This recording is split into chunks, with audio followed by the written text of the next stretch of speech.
Ħafna kumpaniji tal-gaming f'pajjiżna qed ifittxu aktar ħaddiema filwaqt li qed ikomplu jkabbru l-operat tagħhom. Sostna dan ma' One News il-kap eżekuttiv ta' Gaming Malta Ivan Filletti b'reazzjoni għall-aħbar li l-kumpanija Genesis Global fetħet proċedura ta' insolvency tal-kumpanija b'riżultat li numru ta' ħaddiema ġew mingħajr impjieg.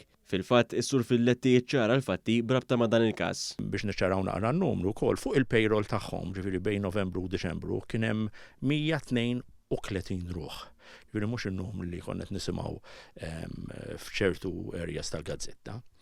59 minnhom kienu leħqu rreżenjaw għax ġiġa ġabu job fis-settur.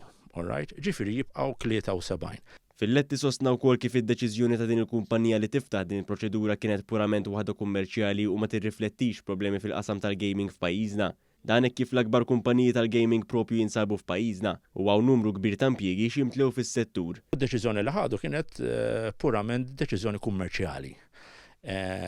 Tajjeb nifakru li l-ekosistema tal-iGaming ġewwa Malta hija b'saħħitha ħafna. L-ikbar kumpaniji li hawn fid-dinja qegħdin hawn Malta. Tajjeb ukoll insemmu li preżentament fl-industrija hemm 700 open vacancies fis-settur. Ġifieri kważi il-problema hija biex issib in-nies biex jaħdmu. Fil-fatt, is-Sur Filletti rrimarka dwar l-għajnuna kbira li qed tingħata lil ħaddiema li spiċċaw mingħajr impjieg minn Gaming Malta biex jiġu rilokati ma' kumpaniji tal-gaming oħrajn f'pajjiżna. Hawn sostna wkoll li ħafna mill-ħaddiema diġà bdew jiġu intervistati minkejja l-perjodu ta' festi li bħalissa għaddejjin minnu.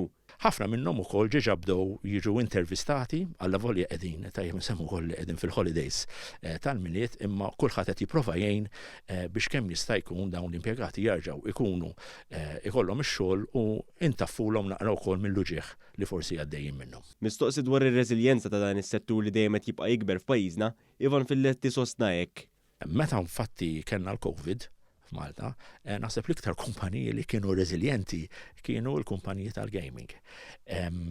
Dal-aħħar ukoll qed nagħmlu ħafna visti fil-kumpanija tal-gaming u qed naraw li hawn iżjed qed isaqsu għal iżjed impjegati qed ikomplu jkabbru l-operat tagħhom ġewwa Malta.